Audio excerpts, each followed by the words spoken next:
khotbah My Dear Jesus. Jesus kekasihku, Yesus kesayanganku.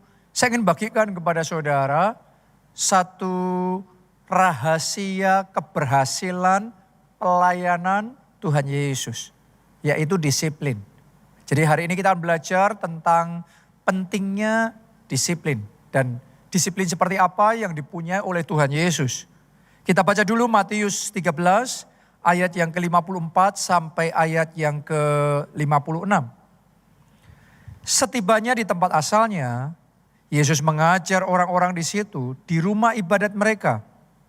Maka takjublah mereka dan berkata, dari mana diperolehnya hikmat itu dan kuasa untuk mengadakan mujizat-mujizat itu? Bukankah ia ini anak tukang kayu? Bukankah ibunya bernama Maria dan saudara-saudaranya Yakobus, Yusuf, Simon dan Yudas? Dan bukankah saudara-saudaranya perempuan semuanya ada bersama kita?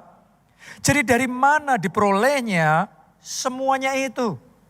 Nah, dalam pembacaan yang baru saja kita lakukan ini, saudara bisa melihat bahwa orang-orang di kota asalnya Yesus, yang ngerti Yesus sejak kecilnya seperti apa. Mereka ngerti bertumbuhnya Yesus seperti apa. Setelah sekian lama, terus Yesus kembali ke kota mereka. Ngelihat Yesus lagi, kita mencatat mereka terheran-heran menyaksikan transformasi yang dialami oleh Tuhan Yesus. Kenapa? Karena waktu kecil kayaknya buat mereka biasa aja. Gak ada yang spesial, sama dibandingkan dengan anak-anak yang lain. Tapi kemudian setelah dewasa, pada waktu kembali ke kota asalnya itu kok tiba-tiba ini penuh dengan hikmat. Yesus yang sama tapi penuh dengan kuasa, penuh dengan otoritas ilahi yang luar biasa. Jadi ini transformasinya masif sekali dan membuat mereka terheran-heran. Padahal sampai dengan usia 30 tahun sebelum kemudian dia mulai booming. Seolah-olah gak ada bedanya sama yang lainnya. Seolah gak ada tanda-tanda bahwa Yesus bakal jadi orang besar. Dan semuanya itu terjadi bukan karena Tuhan Yesus bermalas-malasan, tetapi memang karena belum waktunya. Jadi Tuhan Yesus tuh ngerti ya, waktunya. Kapan sudah tiba kairosnya. Momennya Allah bekerja di dalam kehidupannya. Jadi Yesus ngerti, bahkan pada waktu dia ada di perjamuan kawin di Kana, ibunya suruh dia untuk bantu supaya mempelai yang kehabisan anggur itu bisa tertolong. Yesus jawabannya, belum waktunya. Jadi ternyata Yesus tuh tahu bahwa segala sesuatu ada waktunya. Ada momennya. Ada kairosnya. Saya berdoa untuk hidup saudara tahun ini. Momennya saudara. Tahun ini kairosnya Tuhan akan bekerja dengan dahsyat dan luar biasa lebih dibandingkan tahun-tahun yang sebelumnya di dalam kehidupan saudara. Karena itulah yang dialami Yesus. Begitu tiba momen kairosnya, tiba-tiba yang selama 30 tahun kayaknya biasa-biasa, dalam sekejap jadi luar biasa. Itu juga yang dialami oleh Yusuf. Yusuf itu dipromosikan menjadi Perdana Menteri Mesir umur 30 tahun. Artinya waktu umur 29 tahun Yusuf masih jadi narapidana. Yusuf masih di penjara. Orang gak bisa ngelihat apa-apa. Gak ada masa depan terang di dalam kehidupan Yusuf. Tapi begitu tiba momennya Tuhan, begitu kairos Tuhan datang, Yusuf yang sama tiba-tiba jadi luar biasa. Daud juga sama. Daud diangkat jadi raja umur 30 tahun. Jadi dengan kata lain, waktu umur 29 tahun Daud itu masih pelarian. Dia masih terlunta-lunta, dikejar-kejar oleh Saul. Dia masih ada di gua adulam, hidupnya masih tidak menentu, gak jelas masa depannya.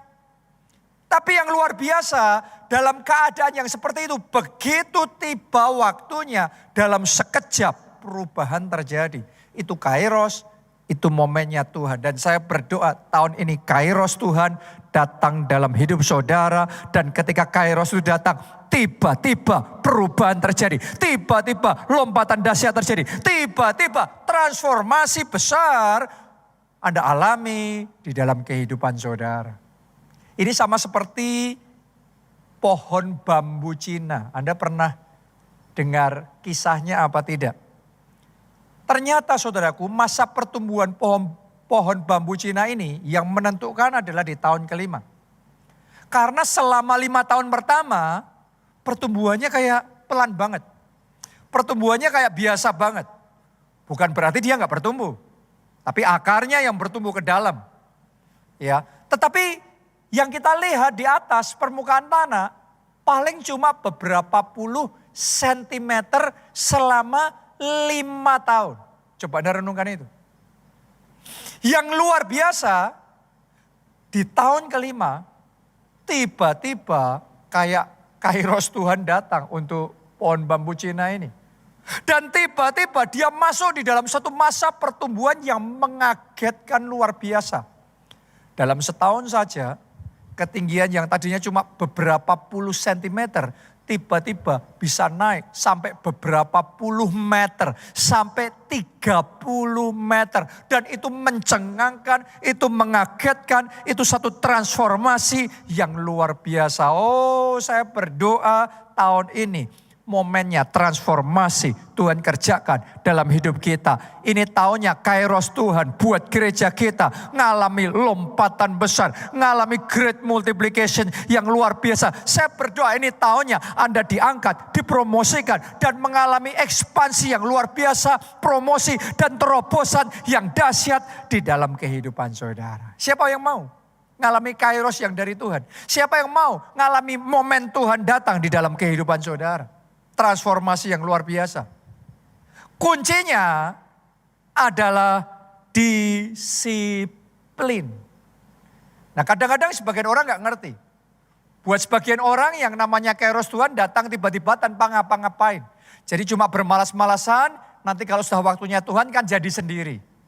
Orang yang seperti itu seumur hidupnya tidak akan mengalami kairos dari Tuhan. Karena kairos dari Tuhan tidak datang untuk orang yang malas.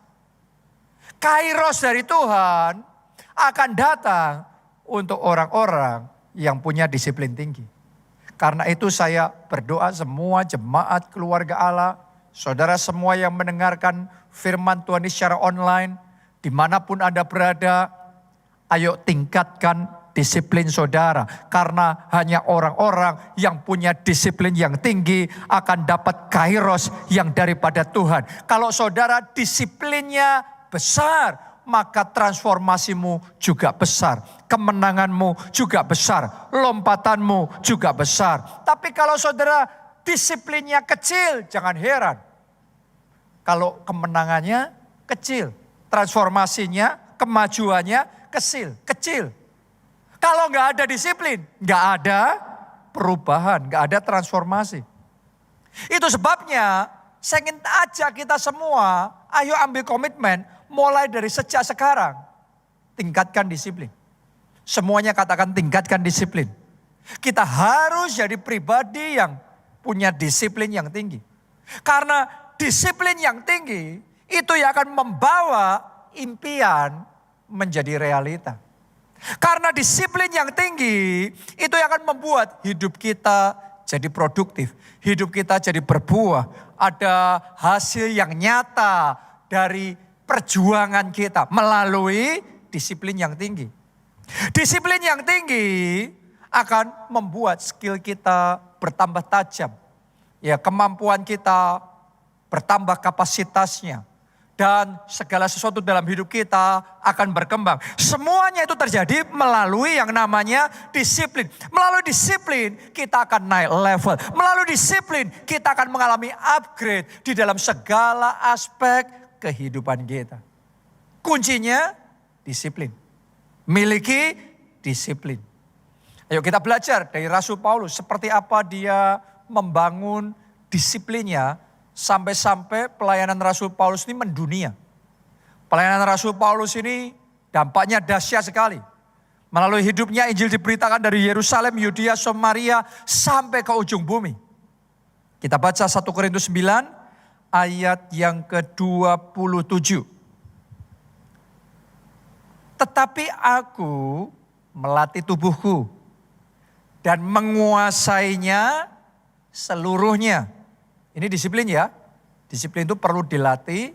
Disiplin itu diri kita perlu dikuasai seluruhnya. Bukan cuma hal tertentu, tapi seluruhnya under control. Itu adalah disiplin. Supaya sesudah memberitakan Injil kepada orang lain, jangan aku sendiri ditolak. Ayat yang sama ini saya ingin bacakan buat saudara dalam Alkitab bahasa Inggris versi The Message.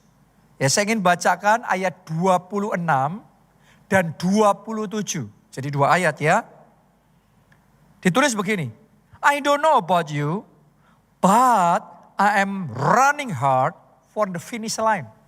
Aku gak tahu dengan kamu, tapi aku sendiri aku akan lari sampai ke garis finish. I'm giving it everything I've got. Aku akan mengerahkan semua yang aku bisa lakukan. Itu disiplin saudaraku. No lazy living for me. Paulus ngomong gak ada malas-malasan buat aku. Orang lain terserah. Aku gak tahu sama orang lain. Tapi buat aku gak ada malas-malasan. I'm staying alert. Aku akan terus waspada. Ini orang disiplin saudaraku ya. Terus waspada. And in top condition. Jadi Paulus tuh mendisiplin dirinya selalu ada di top condition. Top performa. Kalau dia melayani, kalau dia khotbah, kalau dia mimpin sharing, kalau dia mendoakan, dia nggak mau separuh-separuh. Dia selalu in top condition. Dia selalu di puncak performa. Dia memberitakan Injil dimanapun, sama siapapun, berapapun jumlahnya. Dia selalu give the best. Dia selalu di top performa. Itu butuh disiplin loh. Ada orang grafiknya naik turun. Tapi Paulus ini konsisten. Top performa terus. Terus di puncak terus. Yang terbaik terus. Lanjutin lagi. I'm not going to get caught napping. Aku gak akan ketahuan ketangkap basah. Terus ketiduran gitu. Telling everyone else all about it. And then missing out myself. Aku memberitakan Injil kepada banyak orang. Tapi aku sendiri ditolak melewatkan. Ini semua butuh yang namanya disiplin. Dan dengan disiplin yang seperti itu, buah-buah pelayanannya dahsyat sekali. Rasul Paulus inilah yang menulis 2/3 kitab di Perjanjian Baru. Melalui kehidupannya, seluruh benua Eropa itu di take over. Dan kemuliaan Tuhan dinyatakan. Kerajaan Allah ditegakkan di bumi seperti surga. Kerajaan Allah diperluas sampai ke ujung bumi. Melalui disiplin. Ternyata Rasul Paulus yang dikenal dengan Rasul Anugerah, the Apostle of Grace, adalah seorang pribadi yang punya disiplin tinggi. Di zaman sekarang ini, orang yang dengar khotbah anugerah berpikir kita bisa malas-malasan dan tiba-tibanya semuanya terjadi sendiri, semuanya kita dapat dengan sendirinya. Tapi ternyata Rasul Paulus yang adalah rasulnya anugerah, dia ngalami anugerah sampai di level itu. Salah satu rahasia dalam hidupnya karena dia punya disiplin yang tinggi. Hari ini saya tantang semua jemaat keluarga Allah punya disiplin yang tinggi. Semua ketua kelompok sel punya disiplin yang tinggi. Semua pelayan Tuhan, semua leaders, semua staf gembala keluarga Allah punya disiplin yang tinggi. Saya percaya akan ada terobosan besar, kemajuan dahsyat dan revival yang luar biasa melanda seluruh kota kita sampai Indonesia penuh kemuliaan Tuhan bahkan sampai bangsa-bangsa. Ayo disiplin. Ayo disiplin. Sekali lagi ayo disiplin. Nah kali ini saya mau ajak saudara untuk mempelajari lebih jauh. Karena bulan ini kita bicara dan belajar tentang Tuhan Yesus sendiri ya. Jadi saya mau ajak kita melihat rekam jejak disiplinnya Tuhan Yesus. Seperti apa level disiplin yang dimiliki oleh Tuhan Yesus. Yang pertama, disiplin firman. Tuhan Yesus itu punya disiplin yang kuat sekali di dalam firman. Mari kita baca Lukas 2 ayatnya yang ke-42. Dan kemudian 46 dan 47. Ketika Yesus telah berumur 12 tahun. Perhatikan ini. 12 tahun ya, berarti sejak kecil nih.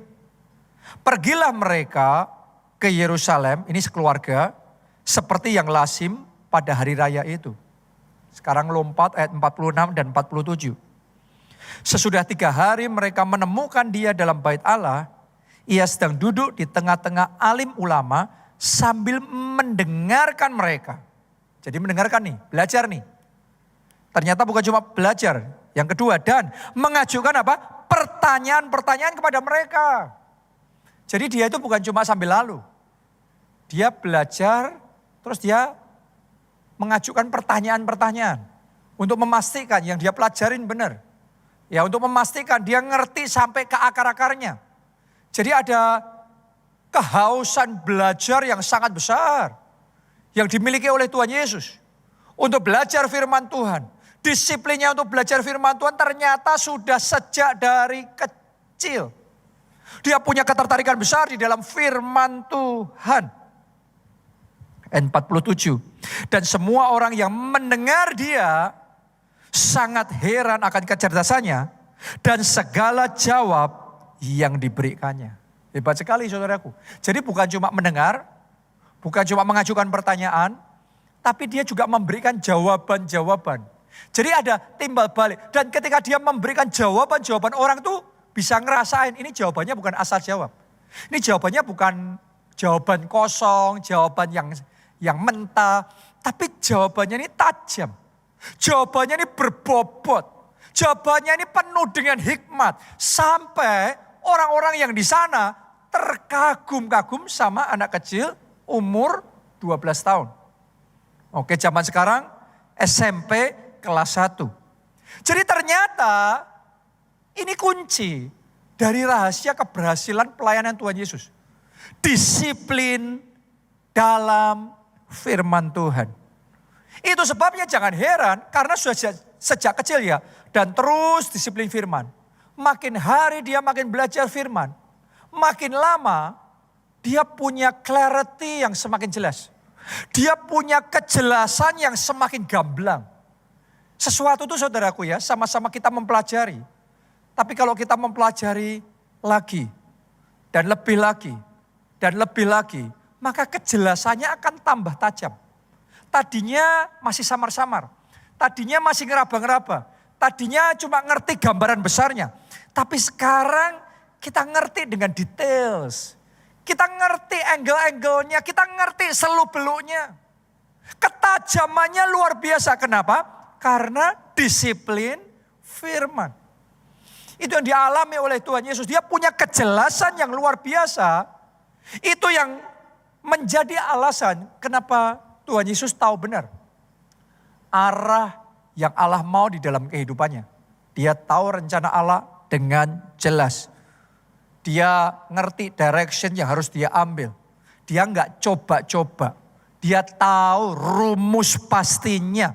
Dia tidak menyimpang ke kanan, tidak menyimpang ke kiri. Hikmatnya sangat tajam. Dia sangat kuat sekali.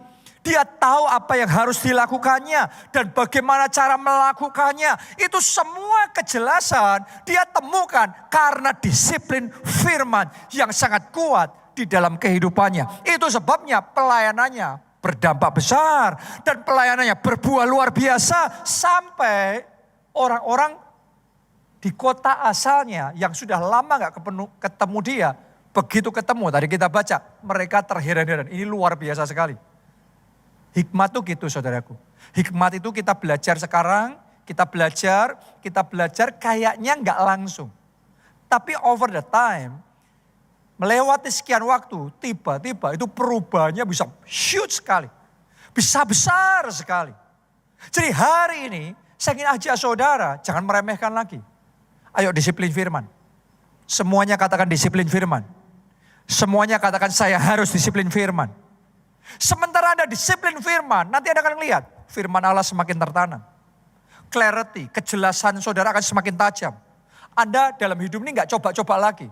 Dalam membangun keluarga, di dalam membangun pekerjaan, keuangan, di dalam membangun pelayanan, dan di dalam setiap aspek hidup saudara. Anda tahu apa yang diajarkan firman Tuhan. Anda melangkah dengan mantap. Iman saudara kokoh menuju firman yang Anda yakini dengan sungguh-sungguh. Tertanam dalam hidup saudara. Dan karena itu Anda akan mengalami terobosan dan kemenangan besar di dalam kehidupan saudara.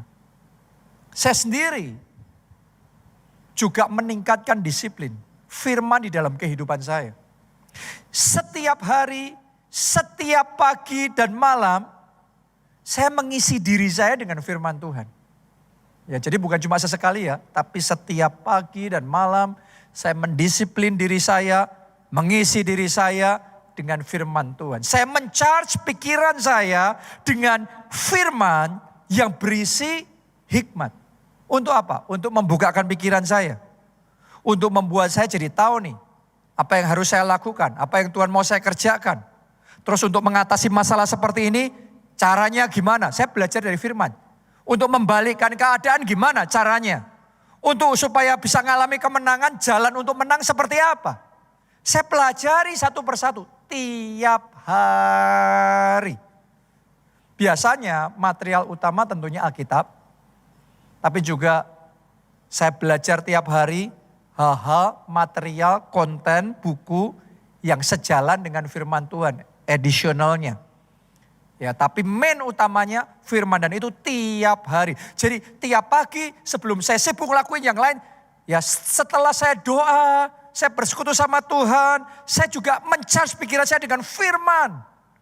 Terus saya belajar. Jadi tiap pagi selalu ada progres, ada peningkatan dalam level hikmat, level pikiran, dan itu akan sangat membantu sepanjang hari produktivitas saya di dalam pelayanan, di dalam pekerjaan meningkat dengan drastis. Kenapa? Karena ada firman Tuhan.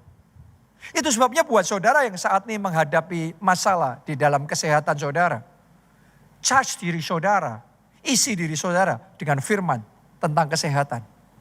Anda yang mengalami masalah dengan keuangan, Anda belajar tuh Alkitab, firman Tuhan, prinsip-prinsip keuangan Alkitabiah. Anda isi diri saudara dengan firman, Anda praktekkan dengan sungguh-sungguh dalam kehidupan saudara. Anda yang mengalami masalah di dalam pernikahan, di dalam keluarga, saudara belajar dari firman Tuhan, gimana untuk mengatasi masalah, konflik, suami istri, gimana untuk bisa membangun kesatuan di dalam keluarga. Belajar tuh dari firman. Karena itu kunci segala sesuatunya. Kalau saudara belajar dari firman, nanti akan melihat buah-buah firman Allah itu ya dan amin. Anda akan melihat yang tadinya bermasalah, sekarang ada jalan keluar. Yang tadinya pintu-pintu tertutup, sekarang pintu-pintu akan terbuka. Tiba-tiba ada terobosan terjadi, ada mujizat terjadi, ada pembalikan keadaan, ada solusi yang Anda dapatkan. Karena itu, isi diri saudara, charge diri saudara dengan firman tiap hari. Caranya gimana? Simple, mulai dengan baca Alkitab. Baca 1-3 pasal tiap hari. Jangan lupa dengarkan juga khotbah-khotbah dari gereja kita. Ya, dari Pak Obaja, dari saya, dari Pastor Nita. Saudara bisa ngisi itu. Oke, terus kemudian sementara Anda belajar itu, Anda pikirkan. Anda renungkan dan dalami firman. Karena firman yang sama yang Anda terima ini, kalau sekilas lalu, sama Anda pikirkan lagi. Anda dalami lagi, Anda renungkan lagi. Level perenungan dan pemikiran saudara terhadap firman yang Anda dengarkan atau Anda baca, itu menentukan level hikmat yang Anda dapatkan, level clarity, kejelasan yang Anda punya di dalam kehidupan saudara. Jadi bobotnya beda, ngertinya sama, tapi bobotnya beda, kelasnya berbeda. Ditentukan oleh level perenungan kita, level pemikiran kita akan firman Tuhan itu. Jangan lupa, saudara minta Roh Kudus mengurapi firman yang Anda pelajari dan membukakan pengertian-pengertian. serta memberikan rema di dalam kehidupan saudara. Jangan lupa juga, Anda dapat sesuatu dari firman yang Anda pelajari, Anda catat itu. Anda catat, karena dicatat dan tidak dicatat pasti hasilnya beda. Saudara catat untuk apa? Anda kerjakan. Tentunya catat untuk jadi memori juga. Tetapi yang penting adalah dikerjakan. Jadiin checklist. Firman Tuhan itu bukan cuma untuk dipahami, diketahui. Tapi dikerjakan. Jadikan itu checklist dalam hidup saudara untuk Anda kerjakan. Aplikasinya seperti apa? Dan disiplin firman seperti itu siang dan malam. Saya mau katakan sama saudara, engkau akan mengalami kuasa firman itu nyata dalam kehidupan saudara. Dan kemudian jadilah saksi Kristus. Biarlah melalui kesaksian saudara, banyak orang lain juga dibangun imannya. Banyak orang lain juga mengalami terobosan dahsyat di dalam kehidupannya. Oke, itu yang pertama. Disiplin firman. Yang kedua, Tuhan Yesus punya disiplin doa puasa yang luar biasa. Ini alasan kenapa dia mengalami perubahan sampai membuat tetangga-tetangganya zaman dulu terheran-heran. Kok perubahannya fantastis sekali. Kuncinya disiplin doa puasa. Ayo kita baca Markus 1 ayatnya yang ke-35. Pagi-pagi benar, waktu hari masih gelap, ia bangun dan pergi keluar, ia pergi ke tempat yang sunyi. Perhatikan apa yang Yesus lakukan. Dan apa? Berdoa di sana. Anda harus ngerti, malam sebelumnya Yesus itu pelayanan seharian full. Pagi sampai malam melayani begitu banyak orang. Doain begitu banyak orang. Nyembuhin begitu banyak orang. Ngusir setan dan membawa kelepasan sama begitu banyak orang. Anda kalau sudah kayak gitu, seharian full sampai malam, pasti besoknya badan itu rasanya capek dan kepinginnya istirahat. Nah, Anda harus ngerti konteksnya ayat yang kita baca ini dalam kondisi tubuh yang kayak gitu dicatat pagi-pagi benar. Bukan siang loh ya. Pagi-pagi benar. Waktu hari masih gelap. Jadi matahari belum terbit nih. Tapi Yesus sudah bangun, pergi keluar, ia pergi ke tempat yang sunyi dan berdoa di sana. Berdoa di sana. Sebelum ngelakuin apa-apa yang lain, Yesus bangun lebih pagi.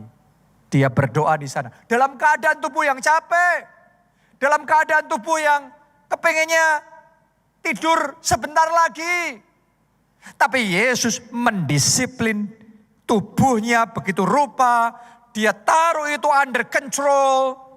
Sehingga Yesus bisa berdoa. Ini disiplin nih. Pertanyaan saya buat kita semua. Seberapa disiplin kita dalam berdoa? Kadang-kadang kita berdoa kalau mood di hati. Kita berdoa kalau waktunya pas. Kita berdoa selagi ada waktu. Tapi Yesus, dia membuat doa itu jadi prioritas yang utama di dalam kehidupannya. Karena itu jangan heran, hasilnya luar biasa. Hasil doa itu saudaraku ya, kuasa Allah akan meningkat dengan drastis. Jadi ini yang membedakan pengetahuan dengan doa. Saudara boleh belajar firman, ngerti di dalam benak saudara, tetapi hanya melalui berdoa dan berdoa dan berdoa, maka kuasa di dalam firman yang Anda sudah tangkap itu akan dilipat gandakan dengan dahsyat. Jadi kuasanya akan dipertebal. Ini yang didapatkan oleh Yesus. Kuasa Allah dalam hidupnya semakin besar. Tenaga ilahi yang ada dalam tubuhnya semakin besar, semakin berlimpah-limpah. Sampai kalau Anda masih ingat kisah perempuan yang pendarahan 12 tahun itu. Berkata dalam hatinya, asalku jamah saja jubahnya, aku pasti sembuh. Dan begitu dia jamah jubah Yesus, Alkitab mencatat begini. Ada tenaga yang keluar dari tubuh Yesus mengalir, masuk dan menyembuhkan perempuan tersebut. Tenaga itu saudaraku, kuasa Allah yang dihasilkan melalui disiplin doa. Ada banyak orang Kristen tahu doa orang benar bila dengan yakin didoakan besar kuasanya. Tetapi kenapa nggak ada kuasanya di dalam doanya? Sederhana, disiplinnya yang rendah. Disiplin yang rendah membuat doamu tidak berkuasa. Tapi disiplin doa yang tinggi membuat doa Yesus penuh dengan kuasa. Mulai hari ini saya ingin tantang saudara. Ayo disiplin. Disiplin dalam doa. Disiplin doa buat orang Kristen sama seperti disiplin fisik, disiplin latihan, olahraga buat atlet. Nah itu sama saudaraku. Atlet yang sama dengan disiplin yang beda, performanya pasti beda. Prestasinya berbeda. Bakatnya sama, potensinya sama, disiplinnya rendah, ambles dia. Tetapi disiplinnya tinggi, naik dia. Performanya tinggi dia. Jadi hari ini saya ingin ajak saudara jangan banyak manja, jangan banyak kompromi. Ayo mulai disiplin. Karena kadang-kadang yang membedakan dalam hidup kita bukan pengetahuannya. Seringkali yang membedakan disiplinnya. Disiplinnya. Disiplinnya. Ada yang ngomong sukses itu 1% pengetahuan, 99% keringat. Disiplin. Disiplin. Disiplin itu yang membedakan. Doa kita sudah tahu besar kuasanya. Tapi seberapa besar ditentukan sama disiplin doanya. Buat atlet juga sama. Disiplin latihannya. Disiplin fisiknya. Disiplin olahraganya menentukan prestasinya sejauh mana. Kalau disiplinnya tinggi, dia bisa jadi juara. Tapi sebaliknya, sudah jadi juara pun, disiplinnya mulai dilonggarin, serampangan, sembarangan karena merasa sudah top. Yang kayak gitu tinggal tunggu waktu, pasti turun dia. Dari pecundang, dari juara, jadi pecundang dia. Sudah lihat, zaman itu ya, petinju kelas berat dunia yang paling terkenal adalah Mike Tyson. Kenapa?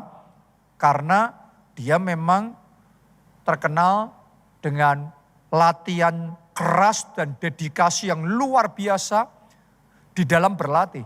Disiplinnya sangat tinggi. Karena itu very powerful. Sehingga dia bisa menjadi juara dunia yang tidak terkalahkan. Tapi setelah jadi juara dunia, sayangnya disiplinnya mulai longgar. Dia nggak fokus lagi sama latihan. Dia merasa nggak latihan pun tetap menang kok. Karena itu hasil dari disiplin yang lalu. Ya tapi dia nggak sadar, nggak disiplinnya sekarang, nuainya nanti. Jadi dia mulai nggak fokus sama latihan. Dia mulai mengabaikan rutinitas latihannya. Dia lebih fokus ke kenikmatan pribadinya, kesenangan sesaatnya, narkoba, alkohol, akhirnya terlibat kasus pemerkosaan, kekerasan di luar ring. Dan akhirnya apa yang terjadi? Dari seorang juara, akhirnya Mike Tyson ngalami kalah lagi. Orang kaget waktu kok bisa seorang Mike Tyson kalah lagi. Jadi Mike Tyson yang sama, talenta yang sama, pribadi yang sama, tapi disiplin yang beda, powernya beda, performanya beda, prestasinya berbeda. Akhirnya kalah dia, akhirnya pensiun. Beda sama Rasul Paulus. Rasul Paulus tadi kita baca ya, dia melatih dirinya, dia jaga selalu top performa. Jadi bukan cuma di awal top performa. Bukan cuma di tengah top performa. Tetapi dari awal sampai akhir always selalu top performa. Saya berdoa di dalam pelayanan saudara sama Tuhan. Dalam pekerjaan saudara. Dalam apapun yang saudara lakukan. Selalu top performa. Karena Anda mau disiplin di dalam kehidupan saudara. Oke, hanya atlet-atlet yang punya disiplin yang tinggi bisa jadi juara dunia dan bahkan bertahun-tahun konsisten terus jadi juara. Kuncinya apa? Disiplin.